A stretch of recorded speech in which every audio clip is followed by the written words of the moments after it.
Bonjour Jean Gabin. Bonjour. Merci d'être notre invité. Rappeur, on va dire aussi ancien tolard. Vous êtes écrivain, romancier. Voici À l'Est, après le premier livre qui a véritablement fait un carton. C'est la langue verte, c'est la langue de la rue. Et c'est votre vie, Jean Gabin, que vous racontez. Je parle d'un Gus, moi, qui a 21 ans et qui a besoin de brûler la vie, puisque je sors de la DAS, etc. Et je suis fatigué de rester en France, donc je me dis, je vais monter en Allemagne, Ouais. voilà, grâce à un pote à moi que j'ai rencontré 15 jours avant. Et je dis, je vais aller dans le pays de Goethe, parce que je suis fatigué de souper. J'étais 3 fois en prison juste avant mes 21 ans. Donc voilà, je me suis dit, bon, je vais voir s'il...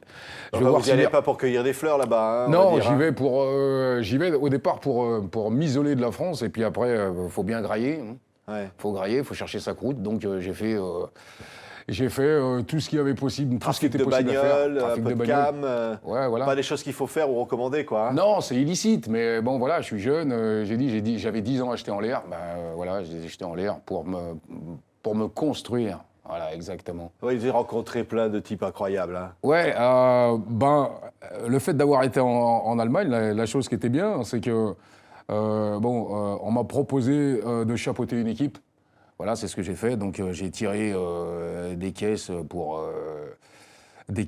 comment on appelle ça? Des caisses de luxe, 12, voilà, pour aller. Ces caisses nous ramènent jusqu'en Turquie, c'est-à-dire on traverse l'Allemagne, l'Autriche, la Yougoslavie, 8 ans après Tito. Ça pourrait paraître facile tout ça, mais enfin vous galérez. Hein. Ah bah c'est ouais. pas la joie tous les jours. Hein. Non, vous en c'est... prenez plein la bibine. Hein. Comment il s'appelle c'est un film qui aurait pu être Charles Vanel et comment il s'appelle Yves Montand, Le salaire de la peur. Ouais. Voilà, voilà, on y va, tire l'arigot, sans Vous pitié. dites que c'est un peu Midnight Express, hein. C'est-à-dire que Ouais, le cœur Midnight y va, on sent qu'on va tomber hein, à tout moment. Ah, à tout moment, il y a un moment, voilà, j'ai poussé avec des blazes où j'ai toujours rêvé, c'est-à-dire Macao, Istanbul, New York, Chicago, etc., etc. Et pour moi, c'était l'occasion rêvée d'y aller sans frais. Donc vous allez vous retrouver à Chicago, hein. C'est pas le Capone, mais presque. Enfin, c'est une incroyable aventure, Jean Gabin, que vous racontez. C'était il y a 27 ans, tout ça. Ouais. C'est votre vie. Et c'est raconté avec cette gouaille qu'on vous connaît à la Audiard. Hein. Merci pour le compliment, mais voilà, quoi. Je suis un titi parisien, donc je suis né à Paname, je suis né à Vaugirard. Donc forcément, c'est vrai que l'argot et mon langage se perdent, mais voilà, c'est un langage populaire. Donc j'ai préféré garder cette gouaille. C'était le langage de Gabin, d'ailleurs, dont vous avez pris le nom, hein, voilà, dans les films d'Audiard. Voilà. Ça vous faisait rêver, gamin? Ouais, je préfère Jean Gabin à Alain Delon. Déjà, il n'y a pas photo. Mais voilà, comme j'ai toujours dit, c'est un Gus qui a pété à 50 berges. Voilà, moi j'en suis pas loin des 50, donc après moi je me mets plutôt sur le cinoche. Mais c'est la gouaille. Ouais. J'ai poussé avec, voilà, je suis né en 67, voilà, je vais pas m'inventer un nouveau langage pour faire plaisir à qui que ce soit, broder, non, j'ai pas le temps. Ouais. Mais quand vous avez écrit « Je t'emmerde », c'est le tube, hein, on va entendre un petit peu le clip. Vous allumiez tous les rappeurs de l'époque, les Boba, les Kerry James, les Fouine, tout ce qu'on veut. Hein. La Fouine, il n'existait pas encore. Ah bon? Vous leur en avez mis plein la tête, hein? Plein la tronche, ouais. Il y a un moment, il faut se démarquer. Je me suis démarqué avec mon langage, je me suis démarqué avec tout, et voilà. Je déteste le phénomène de masse, donc voilà, c'est pour ça que d'ailleurs je cultive l'argot et pas autre chose. Ouais, mais vous dites quoi aux rappeurs d'aujourd'hui? Vous avez pas de bol, hein, puisque théoriquement on est une musique qui est, comment dirais-je, subversive, où on a des choses à dénoncer, mais aujourd'hui on peut plus les dénoncer puisqu'on finit toujours au tribunal. Donc voilà, là aujourd'hui on fait la même soupe que la chanson classique. Qui fait de la soupe aujourd'hui? Booba fait de la soupe? Non, c'est la musique en entière est devenue de la soupe. Voilà, Mais la fouine, vous n'aimez pas non plus, hein? La fouine, c'est pas mon délire. C'est absolument pas mon délire. Mais voilà, comme je dis, il faut apprécier, pas détester. Voilà. J'apprécie pas, donc voilà, c'est clair. Mais voilà, la musique aujourd'hui, elle me parle plus. Ça parle que de gros sous, que de machin. J'ai l'impression que tout le monde est milliardaire, tout le monde est ici, alors qu'en vérité, on le sait que c'est juste une image. Voilà, c'est comme beaucoup de choses d'ailleurs.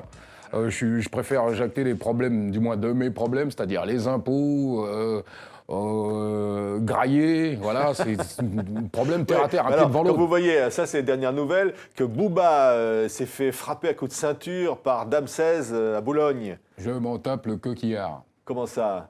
J'ai rien à battre. Oui, regardez, il a mis une photo, Booba, et il en a pris un coup sur la Bah, tête. Hein. j'avais la même là, je suis pas passé là-bas derrière, j'ai pas le temps. Ouais. C'est chacun son truc. Voilà, il habite à Boulogne, l'autre il habite à Boulogne. Vas-y, hein, démerdez-vous entre coqs, hein, voilà, c'est tout. Pourquoi il se fiche sur la tête? C'est nul, non? Toute violence est nulle, mais bon, comme on dit, hein, la violence résout parfois quelques bons problèmes. Ah oui. Voilà. Non, mais que les rappeurs sont encore en train de se taper, ça vous... Pour moi, les rappeurs, on met tout sur les rappeurs, je le redis. Les rappeurs sont les éducateurs de la rue, parce que les élus ont abandonné leur truc. On met les rappeurs toujours en problème, et je suis désolé, hein, vous regardez la chanson française, je pense qu'il y a plus de problèmes dans la chanson française, dite chanson française, que dans le rap. Seulement le rap, c'est très facile à taper dedans, puisque... Oui, mais enfin, quand même, il ne donne pas le bon exemple quand Booba et Dame 16 bon exemple, se donnent rendez-vous pour se donner des coups de ceinture. Personne donne le bon exemple. Le bon exemple, c'est comme la morale. Généralement, c'est celle des autres et pas la vôtre. Voilà, sinon, j'aurais pas déconné non plus, j'aurais pas écrit de bouquin, parce que ma vie m'a permis de faire un support, justement, là-dessus. Les gus, ils font ce qu'ils veulent, et moi, pareil. Ouais. Voilà, Oui, mais quand vous écrivez ce livre, et il est formidable, hein, Jean Gabin, à l'Est, on a l'impression que vous pensez toujours à votre gamine, à votre fille. Ah ouais, mais... C'est ça, là, qui vous mène. On a l'impression que vous avez trouvé vraiment, là, quelque chose de... Mon leitmotiv, c'est ma gamine. Bon, maintenant, elle a 25 piges, donc c'est plus une gamine. Mais je pense que je me suis calmé. De toute façon, c'est pour ma fille. J'écris, entre guillemets, c'est pour ma fille, pour montrer que, bon, voilà, le rap, c'est peut-être un peu plus simple, faire des 33 mesures. Mais là, faut pondre un bouquin. Quand vous pondez un pavé, là, c'est le deuxième que je fais. Il y a un moment, voilà, où vous êtes à nu. Et je préfère que ma fille, elle sache que son daron, il a pas qu'une flèche à sa corde. Voilà. Ouais. J'ai un carquois, j'en ai plein. Voilà, j'ai réussi à en faire un deuxième. J'en ferai un troisième pour que, voilà, au moins qu'elle soit fière. Mon père, mon daron, voilà, c'est un écrivain. Ok. Mon daron, c'est un écrivain. C'est aussi un mec qui gazouille. Donc voilà, on peut tout faire. Et j'irai aussi sur la pellicule. Voilà. Il faut... voilà, je suis un artiste. Voilà, un artiste, c'est pas quelqu'un qui reste sur une case. Je déteste les cases, parce que je suis un mec de la DAS. J'ai eu des numéros comme en prison. Donc voilà, pour moi, c'est voilà, musique, cinéma. Si je peux écrire les bouquins, j'écrirai les bouquins. Voilà, il faut... la vie, c'est un pied devant l'autre, et c'est surtout enlever les deux doigts de son derche. Voilà. Merci, Jean Gabin. Ouais, c'est moi. Voici À l'Est, donc, le nouveau roman est publié chez Don Quichotte. Il est formidable. Merci d'avoir été notre invité. C'est moi. Je vous remercie.